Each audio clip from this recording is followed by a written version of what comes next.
नमस्कार विद्यार्थी मित्रांनो, चालू घडामोडी 2025 या कोर्समध्ये तुमचं स्वागत. मी अजय कुमार गोसावी. आज आपण क्रीडा घडामोडी बघणार आहोत जानेवारी ते एप्रिल 2025 दरम्यानच्या. तर आज आपण वेळ न दौडता आपल्या लेक्चरला सुरुवात करूया.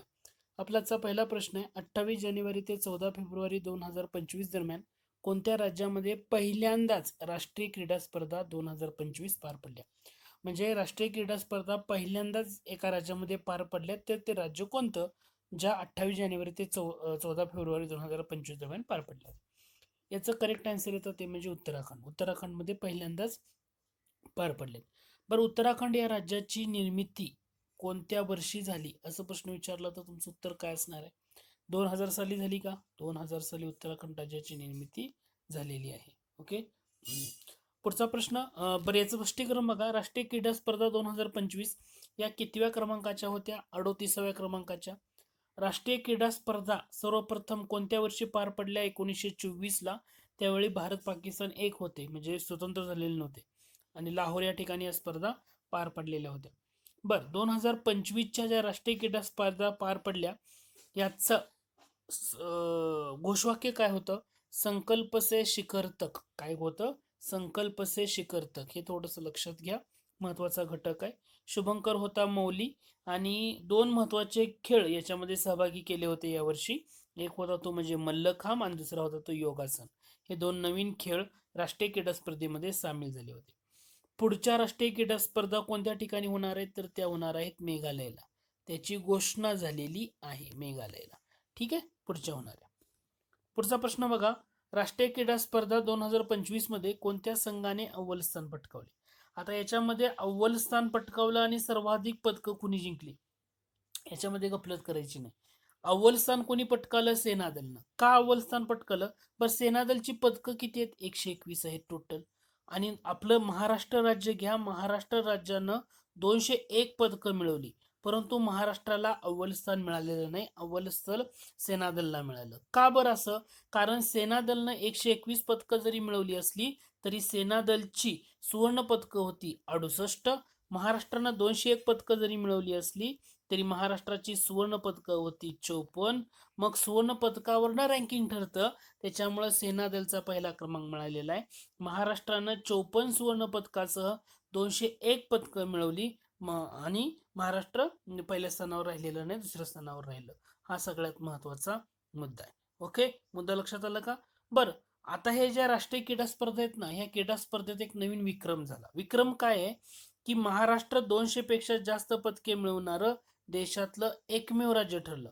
म्हणजे या क्रीडा स्पर्धेमध्ये आतापर्यंत कोणत्याच संघानं किंवा कोणत्याच संघानं 200 पेक्षा जास्त पदकं मिळवली नव्हती, आणि महाराष्ट्र हे पहिलं राज्य असं ठरलं की ज्यांनी 200 पेक्षा जास्त पदकं मिळवली. त्याच्यामुळे चर्चेमधला घटक होता. हा मुद्दा लक्षात आला का? काय मुद्दा सांगितलं? दोन्ही, सेनादल 1 नंबर, महाराष्ट्र 2 नंबर, 200 पेक्षा जास्त पदकं. बरं, मागच्या वर्षीच्या 2023च्या स्पर्धा गोव्याला झाल्या, त्या ठिकाणी कोण विजेतं ठरलं होतं? तिथं सुद्धा महाराष्ट्रच विजेतं ठरलं होतं. हेही इथं तुम्ही लक्षात घ्या. मग सेनादलनं जे राष्ट्रीय क्रीडा स्पर्धेत अव्वल स्थान पटकावलं, तर ह्यांनी कितव्या वेळा पटकावले? तर हे टोटल 5व्यांदा सेनादलनं अव्वल स्थान पटकावलेलं. या अगोदर 7, 11, 15, 22 मध्ये पटकावलेलं होतं. ठीक आहे. डाउनलोड केलं नसेल तर ते एक नक्की करा. MPSC tricks bye Ajay Kumar या नावानं अँड्रॉइड ॲप आहे. गुगल प्ले स्टोअरवर जाऊन तुम्ही ते ॲप्लिकेशन डाउनलोड करू शकता. या ॲप्लिकेशनवर गेल्यावर तुम्हाला जो स्टोअर सेक्शन आहे, या स्टोअर सेक्शनमध्ये गेल्यानंतर वेगवेगळे कोर्सेस खूप कमी किमतीमध्ये पाहायला मिळतात. जसं काही सॅम्पल कोर्स मी तुम्हाला इथं दिले आहेत. जसं तुम्ही बघू शकता, आधुनिक भारताचा इतिहास हा जो कोर्स आहे तर फक्त 249 रुपयामध्ये कोर्स आहे. या कोर्समध्ये प्रत्येक टॉपिकनुसार प्रश्नोत्तरे कव्हर केलेले आहेत. आपण 900 प्रश्न आहेत आणि प्रत्येक लेक्चर किती वेळा तुम्हाला त्या ठिकाणी बघता येतं. महाराष्ट्र भूगोलाचा कोर्स आहे. 350 प्रश्न तुम्हाला त्यामध्ये पाहायला मिळतील. 6 महिने कालावधी आहे. 149 रुपये की प्रत्येक लेक्चर किती वेळा पाहायला मिळतं. तसं आपण संयुक्त गट ब आणि गट क परीक्षेसाठी 5 विषय महत्वाचे 6 विषय घेतलेले आहेत. भूगोल, इतिहास, अर्थशास्त्र, राज्यशास्त्र, चालू घडामोडी, सामान्य विज्ञान. तर याच्यावर आधारित वेगवेगळे प्रश्न 1-1.5 हजाराच्या वर प्रश्न तुम्हाला तिथं पाहायला मिळतील. 499 रुपयामध्ये तुम्हाला तो कोर्स अवेलेबल आहे. तुम्ही नक्की घ्या, तुम्हाला त्याचा जास्तीत जास्त फायदा होईल आणि प्रत्येक लेक्चर किती वेळा पाहता येईल हे आपल्या प्रत्येक कोर्सचं वैशिष्ट्य आहे. तर नक्की जॉईन करा आपलं अँड्रॉइड ॲप्लिकेशन. हे ॲप्लिकेशन ऍप्लिकेशन डाउनलोड करण्यासाठी लिंक डिस्क्रिप्शन बॉक्समध्ये देतोय. ते लिंकवर जाऊन सुद्धा तुम्ही ते ऍप्लिकेशन डाउनलोड करू शकता. ठीक आहे, जाऊया पुढच्या प्रश्न. बघा, 18 जानेवारी ते 2 फेब्रुवारी 2025 दरम्यान पार पडलेल्या अंडर 19 महिला T20 वर्ल्ड कप स्पर्धेचं विजेतेपद कोणी पटकावलं? सध्या अंडर 19 महिला T20 वर्ल्ड कप पार पडला 18 जानेवारी ते 2 फेब्रुवारी. विजेता ठरला भारत. ओके, या स्पर्धेची कितवी आवृत्ती होती? तर दुसरी आवृत्ती होती. 2023 मध्ये पहिली आवृत्ती पार पडली, त्यावेळी सुद्धा विजेतेपद भारत होतं. म्हणजे अंडर 19 महिला T20 वर्ल्ड कप 2 वेळा झाला आणि दोन्ही वेळेस भारत विजयी ठरलेला आहे महिलांचा. ठीक आहे, ही जी स्पर्धा पार पडली अंडर 19 T20 वर्ल्ड कप मलेशियाला पार पडली. इथं वर्चस्व कोणाचं राहिले? भारताचं. दोन्ही वर्ल्ड कप मध्ये भारताचाच विजय झालेला आहे. पुढचा प्रश्न आहे, पहिला खो खो वर्ल्ड कप 2025 कोणत्या ठिकाणी पार पडला? खो खोचा वर्ल्ड कप कोणत्या ठिकाणी पार पडला? तर नवी दिल्लीला पार पडलेला होता. इंदिरा गांधी इंडोर स्टेडियम नवी दिल्ली या ठिकाणी पहिला खो खो वर्ल्ड कप पार पडला. बरं, ह्या खो खो वर्ल्ड कप मध्ये पुरुषांचा संघ आणि महिलांचा संघ विजेता कोण झालाय? तर दोन्ही ठिकाणी भारतच विजेता झालेला आहे. पुरुष गटामध्ये भारत विजेता, महिला गटामध्ये सुद्धा विजेता भारतच. आणि दोन्ही वेळेस उपविजेता कोण राहिला? पुरुष गटामध्ये उपविजेता नेपाळ आहे, महिला गटामध्ये सुद्धा उपविजेता नेपाळ आहे. लक्षात ठेवायला सोपं आहे. पुरुष आणि महिलामध्ये विजेता कोण राहिला? खो खो वर्ल्ड कप पहिला झाला त्यात भारत, आणि उपविजेता कोण राहिला? नेपाळ झाला. आणि या स्पर्धा 13 ते 19 जानेवारी 2025 दरम्यान नवी दिल्लीतल्या इंदिरा गांधी इंडोर स्टेडियम मध्ये पार पडलेल्या होत्या. पुढील प्रश्न बघा, 7 खंडामधील प्रत्येक सर्वोच्च शिखर सर करणारी सर्वात तरुण महिला गिर्यारोहक कोण ठरली?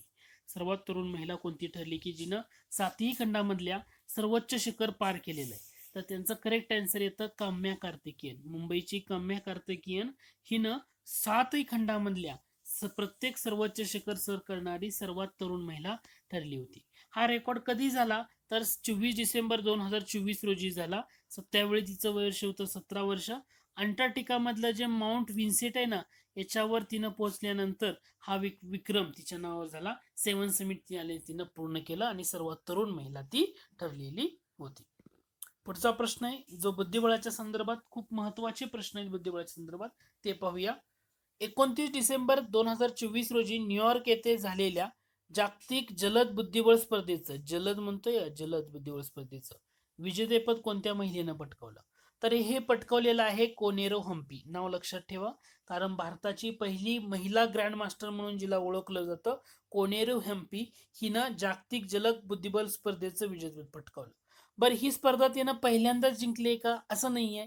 ही दुसऱ्यांदा ही स्पर्धा जिंकलेली आहे. या अगोदर 2019 मध्ये कोनेरो हम्पीनं ही स्पर्धा जिंकलेली होती. बर, बुद्धिबळातली सुपर मॉम म्हणून सुद्धा ओळखलं जातं. ठीक आहे, बुद्धिबळामधली, बुद्धिबळ पाहिजे तर बुद्धिबळामधली सुपर मॉम या नावानं सुद्धा तिला ओळखलं जातं. आणि मग आता जागतिक जलबुद्धिबळ स्पर्धा हिनं 2दा जिंकली. मग जगातली ही कितवी खेळाडू आहे की अशा प्रकारे ही स्पर्धा तिनं जिंकली? तर जगातली ही दुसरी खेळाडू अशी ठरली की कोनेरो हम्पीनं जागतिक जलबुद्धिबळ स्पर्धेचं विजेतेपद पटकावलं. या अगोदर कोणी पटकावलं? चीनच्या व्या जू वेंजन यांनी पटकावलेलं आहे. मग चीनच्या व्या जू वेंजुन यांनी ही कामगिरी केलेली आहे. चीनची नाव आहे त्यामुळे थोडंसं वेगळं वाटेल. मुद्दा लक्षात आला का? कोनेरो हम्पी जागतिक जलबुद्धिबळ स्पर्धेचं विजेतेपद दुसऱ्यांदा पटकावलं, या अगोदर 2019 मध्ये. ओके, पुढच्या प्रश्नाकडे जाऊया. 12 डिसेंबर 2024 रोजी कोणता भारतीय सर्वात तरुण जागतिक बुद्धिबळ चॅम्पियन बनला? की सर्वात तरुण असणारा पण जागतिक बुद्धिबळ चॅम्पियन बनला? त्याचं उत्तर आहे डी गुकेश. लक्षात ठेवा, डी गुकेश. ठीक आहे, 12 डिसेंबर 2024 ला. बरं, त्यानं कोणावर मात केली? चीनचा जो डिंग लिरेन आहे ना, त्याच्यावर मात करत हे विजेतेपद पटकावलेलं आहे. ही स्पर्धा सिंगापूरमध्ये पार पडली होती, सेंटोसा या बेटावर. विजेतेपद मिळवलं तेव्हा डी गुकेशचं वय होतं 18 वर्ष 6 महिने आणि 14 दिवस. ठीक आहे. बरं, तुम्हाला असा प्रश्न विचारला,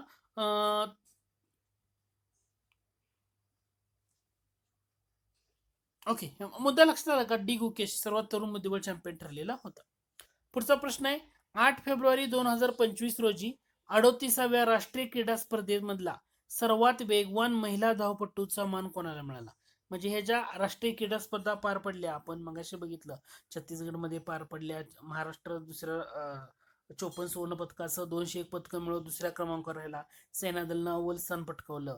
मग या राष्ट्रीय क्रीडा स्पर्धेमध्ये सर्वात वेगवान महिला धावपटूचा मान कोणाला मिळाला, तर महाराष्ट्राची सुदेशना शिवणकरला मिळाला, कारण तिच्या नावावरती रेकॉर्ड झालेला होता. ठीक आहे, तिनं 10.76 सेकंदामध्ये 100 मीटर धावण्याची शर्यत पूर्ण केली, जिंकली, आणि हा विक्रम कविता पंड्यांच्या नावावर होता, तो तिनं मोडलेला. म्हणजे सुदेशना शिवणकर ही सर्वात वेगवान महिला धावपटू ठरली, 10.76 सेकंद. पुढचा प्रश्न आहे, ग्रामीण क्रिकेट लीग सुरू करणारं भारतातलं पहिलं राज्य. सिंपल आहे, ग्रामीणमध्ये क्रिकेट लीग सुरू करणारं भारतातलं पहिलं राज्य बिहार ठरलेलं आहे. बिहार क्रिकेट असोसिएशन ने ही स्पर्धा आयोजित केली होती. नेतृत्व होतं राकेश तिवारी. राकेश तिवारी यांच्या नेतृत्वाखाली बिहार क्रिकेट असोसिएशन ही बिहार ग्रामीण लीग, म्हणजे पहिली ग्रामीण लीग कुणी सुरू केली भारतातली, तर बिहार राज्यानं केल्यामुळे चर्चेतला होता क्रिकेटच्या संदर्भामध्ये. पुढचा प्रश्न आहे, एनसीसी कॅडेटसाठी देशातली पहिली भूमिगत शूटिंग रेंजचं उद्घाटन कोणत्या ठिकाणी झालं? एनसीसी कॅडेटसाठी देशातली पहिली भूमिगत शूटिंग रेंजचं उद्घाटन कोणत्या ठिकाणी झालं? तर एनसीसी भवन नवी दिल्ली या ठिकाणी याचं उद्घाटन झालं. त्यावेळी दिल्लीच्या तत्कालीन मुख्यमंत्री होत्या अतिशी मार्लेना यांच्या हस्ते त्याचं उद्घाटन झालं. लक्षात ठेवा, हा सुद्धा फॅक्च्युअल प्रश्न आहे, परीक्षेसाठी इम्पॉर्टंट. एनसीसी कॅडेटसाठी देशातली पहिली भूमिगत शूटिंग रेंजचं उद्घाटन नवी दिल्लीमध्ये एनसीसी भवन या ठिकाणी झालं.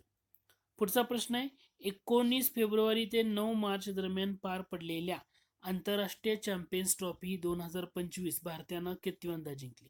आता चॅम्पियन्स ट्रॉफी क्रिकेटमधल्या, जसं T20 वर्ल्ड कप महत्वाचा, वन डे वर्ल्ड कप महत्वाचा, तसं चॅम्पियन्स ट्रॉफीचं आयोजनही ICCच्या मार्फत केलं जातं.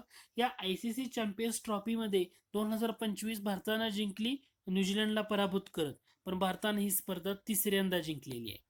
पण भारतानं जेव्हा पहिल्यांदा स्पर्धा जिंकली 2002 मध्ये, तेव्हा ती संयुक्तपणे भारतासह श्रीलंका विजेतेपद होतं.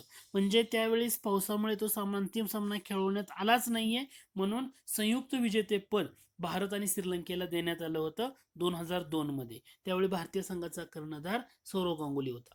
यानंतर महेंद्रसिंग धोनीच्या नेतृत्वाखाली 2013 मध्ये इंग्लंडमध्ये पार पडलेली आंतरराष्ट्रीय चॅम्पियन्स ट्रॉफी भारतानं जिंकली, आणि 2013 नंतर आता 2025 मध्ये कर्णधार रोहित शर्माच्या नेतृत्वाखाली भारतानं आंतरराष्ट्रीय चॅम्पियन्स ट्रॉफी जिंकली. बरं, भारतानं पराभूत कोणाला केलंय किंवा उपविजेता कोण राहिला? न्यूझीलंडचा संघ राहिला. अंतिम सामन्यामधला सामनावीर कोण राहिला? रोहित शर्मा राहिला. मालिकावीर कोण राहिला या स्पर्धेतला सर्वोत्तम खेळाडू म्हणून? न्यूझीलंडचा रचिन रवींद्र ठरला, कारण या रचिन रवींद्रनं या टुर्नामेंटमध्ये सर्वाधिक धावा केल्या होत्या, 263 धावा, म्हणून रचिन रवींद्रनाला गोल्डन बॅटनं सन्मानित करण्यात आलं. स्पर्धेतल्या सर्वाधिक विकेट घेणाऱ्या गोलंदाजाला गोल्डन बॉल दिला जातो, तो सुद्धा न्यूझीलंडचा मॅट हेनरीच राहिला.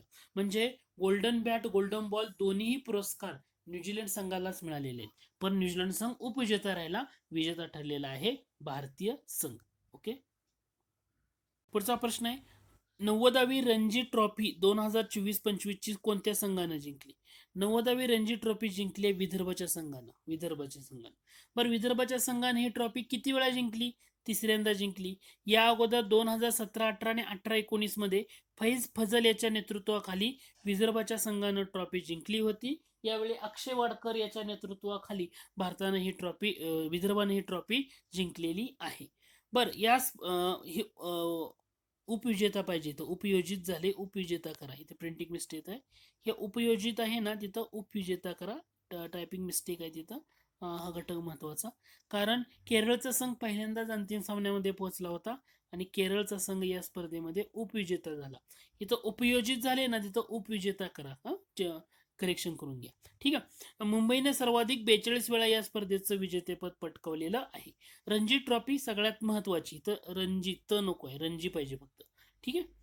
पुढचा प्रश्न आहे, खेलो इंडिया पॅरा गेम्स 2025 मध्ये कोणत्या संघाने किंवा कोणत्या राज्याने अव्वल स्थान पटकावलं? खेलो इंडिया पॅरा गेम्स मध्ये कोणतं राज्य अव्वल राहिलं? तर हरियाणा राज्य अव्वल राहिलं. हरियाणानं 34 सुवर्ण पदकं पटकावली, एकूण 104 पदकं पटकावली. महाराष्ट्राला स्थान किती मिळालं? महाराष्ट्राला स्थान मिळालं 5वं, कारण महाराष्ट्राला 18 सुवर्ण पदकं, कारण ह्या पॅरा गेम्स आहेत ना, त्याच्यामुळं. ओके, पॅरा गेम्स आहेत त्याच्यामुळे. बरं, हे खेलो इंडिया पॅरा गेम्स ही स्पर्धा पहिल्यांदा पार पडली का? नाही. ही स्पर्धा दुसरी आवृत्ती होती, म्हणजे आता नवीन सुरू केलेली ही महत्वाची टुर्नामेंट आहे. हे लक्षात ठेवा. 20 ते 27 मार्च दरम्यान ही टुर्नामेंट पार पडली आणि विजेता ठरला हरियाणा. महाराष्ट्र कितवा? 5वा क्रमांक.